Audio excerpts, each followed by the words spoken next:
Hello viewers, আপনারা দেখছেন টেকলাবিটির সাথে আছে আমি ইঞ্জিনিয়ার মাইদুল। আজকে আমরা আলোচনা করব রিপোর্ট নিয়ে। আপনি টেকলা স্ট্রাকচারে আপনি রিপোর্ট কিভাবে তৈরি করবেন সেই বিষয়টি নিয়ে আজকে আলোচনা করব। আজকে শুধুমাত্র স্টেয়ারের এই যে চারটা কলাম এবং দুটো ফ্লাইট এবং রেলিং এই যে কম্পোনেন্ট গুলো আছে, শুধু এই বিষয়ের উপরে একটা রিপোর্ট তৈরি করে আপনাদের দেখাবো যে আপনি যদি একতলা একটা বাড়ি করেন তাহলে আপনার দুইটা ফ্লাইটের দরকার হবে স্টেয়ারে, হ্যাঁ, এবং এক্সট্রা কলামও লাগতে পারে। তো এক্ষেত্রে শুধু স্টেয়ারে আপনার কি পরিমাণে ম্যাটেরিয়াল লাগবে সেই বিষয়টি নিয়ে আজকে আলোচনা করব। আলোচনা শুরু করার আগে আপনারা যারা আমার চ্যানেলটি সাবস্ক্রাইব করেছেন তাদেরকে ধন্যবাদ, এবং এখনো যারা সাবস্ক্রাইব করেননি প্লিজ এটা সাবস্ক্রাইব করুন এবং বেল আইকন বাটনটা অন করে রাখতে ভুলবেন না, যাতে আমার পরবর্তী ভিডিও আপলোড হওয়ার সাথে সাথে আপনারা নোটিফিকেশন পেয়ে যান। এবং এখানে এই যে আন্ডার ভিডিওস আপনারা অনেকগুলো টেকলা রিলেটেড ভিডিও পাবেন, যেগুলো আশা করি আপনাদের টেকলা শিখতে সহযোগিতা করবে। চলুন শুরু করা যাক। তো এর জন্য আমি প্রথমেই হচ্ছে যে মডেলটি করে রেখেছি এবং নাম্বারিং গুলো করে রেখেছি। ইতিপূর্বে অনেক ভিডিওতে নাম্বারিং কিভাবে করে সেগুলো দেখিয়েছি। আশা করি সেই ভিডিওগুলো দেখে আপনারা নাম্বারিং কিভাবে করে সেটা শিখতে পারবেন। তো এখন আমরা রিপোর্ট তৈরি করব। রিপোর্ট তৈরি করার জন্য আপনাকে যাইতে হবে ড্রয়িং এন্ড রিপোর্টস। এখানে গিয়ে যাবেন আপনি ক্রিয়েট রিপোর্টস। হ্যাঁ, এখানে যাওয়ার পরে আপনার কি কি লাগবে, আমরা শুধু দুইটা বিষয়ে হচ্ছে যে রিপোর্ট তৈরি করব, সেটা হলো যে ম্যাটেরিয়াল লিস্ট এবং বোল্ড লিস্ট। ওকে, তো ম্যাটেরিয়াল লিস্ট পাওয়ার জন্য আমাদের যেটা করতে হবে, এখানে যে এই যে রিপোর্ট টেমপ্লেটস আছে, হ্যাঁ, তো এই টেমপ্লেটস এর মধ্যে আপনাকে বের করতে হবে ম্যাটেরিয়াল লিস্ট। এই যে এখানে ম্যাটেরিয়াল লিস্ট আছে, এখানে যাওয়ার পরে এই যে এখানে নেমের জায়গায় মানে রিপোর্ট ফাইল, এটা আপনি কি ফাইল চান, আমি এক্সেল ফাইল চাই, ওই জন্য আমি এগুলো কেটে দিয়ে xls ডট xls এটা টাইপ করলাম। টাইপ করার পরে ক্রিয়েট ফ্রম অল এটাতে ক্লিক করলাম। ক্লিক করার পর এখানে দেখেন do you want to replace existing file, তার মানে আমি একবার ক্রিয়েট করেছিলাম, ঠিক আছে, আমি আবার ওইটা দিয়ে আবার ক্রিয়েট করলাম। তো এটা গেল ম্যাটেরিয়াল লিস্ট। হ্যাঁ, এখন আমরা তৈরি করব কি, আমরা তৈরি করব বোল্ড লিস্ট। বোল্ড লিস্ট, ওকে, বোল্ড লিস্ট।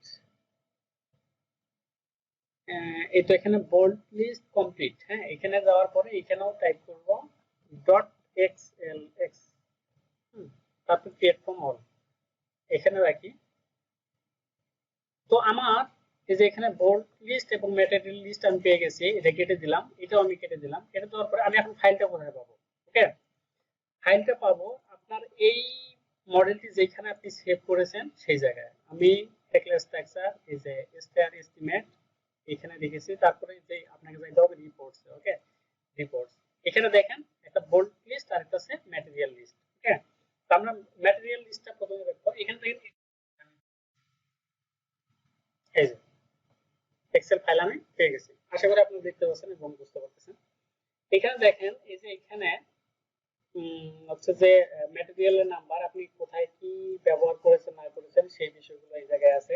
হ্যাঁ, এটা আছে সাইজ, ওকে, তারপরে আছে গ্রেড, তারপরে কোয়ান্টিটি, তারপরে লেন্থ, তারপরে এরিয়া, তারপরে ওয়েট। ওকে, তো এখন এখানে হচ্ছে যে আপনার কলাম দেখাইছে, কলাম এবং বিম দেখিয়েছে আর কি, দুই সাইজের, একটা এক সাইজ হচ্ছে কলাম আর এক সাইজ হচ্ছে বিম আর কি। হ্যাঁ, দুইটা এখানে দেখিয়েছে। এখন একটা স্টেয়ারে আমার কি পরিমাণে ম্যাটেরিয়াল লাগবে সেই বিষয়টি আমরা এখন দেখব। এখানে দেখেন এই যে এখানে প্লেটটা দেখিয়েছে, আমরা যে প্লেটটা নিয়েছি 75 এখানে দেখাইছে, তারপরে এটা দেখাইছে যে পি প্লেট, যেটা আপনার স্টেপস এর সাথে থাকবে সেটা দেখিয়েছে এই জায়গায়। এটা দেখেছে পাইপ গুলো, আমি যে পাইপ গুলো নিয়েছি পাইপের সাইজ এই জায়গায় দেখিয়েছে, এখানে থিকনেস দেখিয়েছে। এটা হচ্ছে 1.5 ইঞ্চি পাইপ, তারপরে হচ্ছে যে এটা 2 ইঞ্চি পাইপ, এটা দেখিয়েছে। তারপরে এগুলো হচ্ছে যে বিভিন্ন প্লেট দেখিয়েছে, এটাও একটা প্লেট, এটাও প্লেট, এটাও প্লেট। আমার একটা স্টেয়ারের টোটাল ম্যাটেরিয়াল লাগবে 1.5। কারণ হলো যে আপনি দেখেন মডেলটিতে আমি এখানে দুইটা কলাম ছোট দিয়েছি কিন্তু বিমের একটু উপরে তুলে দিয়েছি। এটা তুলে দিয়েছি কারণ হলো যে আমার যদি এই কলামের ভবিষ্যতে আমি পরবর্তী যদি কোনো ইয়া করি তাহলে এখানে স্প্লাইস জয়েন্ট দিয়ে আমি এটা মানে এক্সপ্যান্ড করতে পারবো। এটাও ঠিক তাই, পরবর্তী যদি আমি বিল্ডিং করি বা আমার যদি স্টেপের দরকার হয় তাহলে আমি এটা স্প্লাইস জয়েন্ট দিয়ে এটা আমি এক্সটেন্ড করতে পারবো। এটা এই পর্যন্ত রেখেছি। তারপরে আরেকটা জিনিস বেশি আছে, সেটা হলো যে কন্ট্রোল পি যদি দেই তাহলে দেখেন এই যে এখানে কিছু জায়গা বাড়তি আছে, এখানে কিছু জায়গা বাড়তি আছে। এটা কিন্তু 10 ফিট বাই 10 ফিটের একটা এরিয়া, ওকে, মানে 3 মিটার বাই 3 মিটারের একটা এরিয়া। তো এটাতে এনাফ হয়, ঠিক আছে। এটা আপনি চাইলে একটু কম বা বেশি হতে পারে আর কি, এই জন্য আর কি কথাটা বলা। তো এখানে গেল ম্যাটেরিয়াল লিস্ট। এখন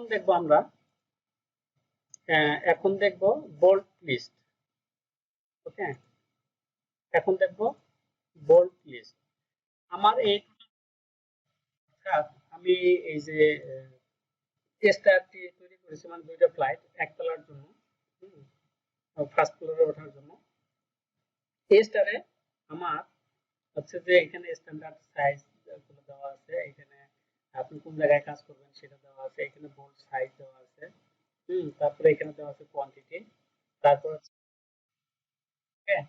তো নেম, আমরা নেমে সাধারণত বলি যে হচ্ছে যে এটা লেন্থ, যে বোল্ট আছে 20 mm, এটা আছে ডায়া, তারপরে একটা আছে আপনার লেন্থ। তো বোল্টের নেম আমরা সাধারণত বলি যে 20-55, যদি এরকম লেন্থ 55 হয় তাহলে বলি যে 20-55, তারপর 16-45, 16-35। তাহলে 20 মিলি বোল্ট গুলো লাগবে আমার হচ্ছে যে বিম এবং কলামের যে কানেকশন আছে সেটা। তারপরে 16 মিলি লাগবে আপনার সবগুলো হচ্ছে যে স্টেপস গুলো স্টেঞ্জারের সাথে অ্যাড করে দেওয়ার জন্য, সেগুলো এই কানেকশনের জন্য আমার 16 মিলি লাগবে। তো এখন আমাদের 16 মিলি বোল্ট আছে টোটাল কতগুলো, এখানে 40টা, এখানে 36টা, অর্থাৎ 76টা। হ্যাঁ, 40 আর 30 70 আর 76। তাহলে আদৌ আমার এই রিপোর্টটা পারফেক্ট কিনা, বা আমার এটা ঠিক আছে কিনা, এই যে বোল্টের যে রিপোর্টটা দিছে এটা আদৌ ঠিক আছে কিনা, আমরা এখন এটা মিলাই দেখব। ঠিক আছে, তাহলে 76টা লাগে। 76টা কিভাবে হলো আমরা এখন এটা হিসাব করার চেষ্টা করব। এখন দেখেন আমার প্রতিটা স্টেপে কয়টা বোল্ট লাগে। এই পাশে দুটো, ওই পাশে দুটো, দুটো দুটো 4টা, তাই না? তাহলে এখানে আমার এই স্টেপ আছে কয়টা, 1 2 3 4 5 6 7 8 9 10 11 12 13 14 15 16 17 18 19।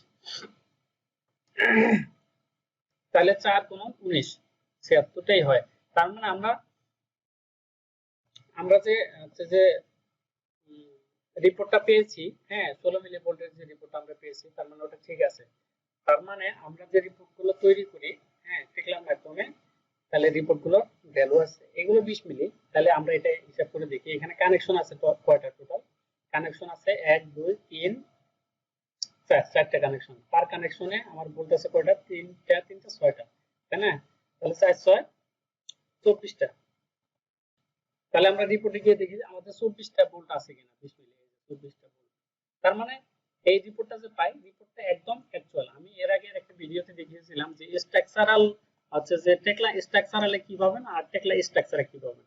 তো টেকলা স্ট্রাকচারে যে মানে নিখুঁত ভাবে আপনি এস্টিমেট করতে পারতেছেন, তার এটা নমুনা জাস্ট দেখানো হলো আর কি। ওকে, তো আশা করি ভিডিওটি বুঝতে পারছেন। আর এখানে একটু কম বা বেশি হতে পারে, সেটা তো আমি আগেই বলেছি। এর কারণ হলো যে এখানকার এই কানেকশন গুলো আমার এখানে দেওয়া হয় নাই, তারপরে এটা দেওয়া হয় নাই, এখানে দেওয়া হয় নাই। তারপরে যে এটার যদিও হচ্ছে যে এই হ্যান্ড রিলিং গুলো এটা ওয়েল্ডিং এর মাধ্যমে এখানে লেগে যাবে, এখানে কানেকশনের দরকার হবে না। তারপরে এই যে একটু কম বা বেশি, সেটা তো আমি আগেই বলে নিয়েছি।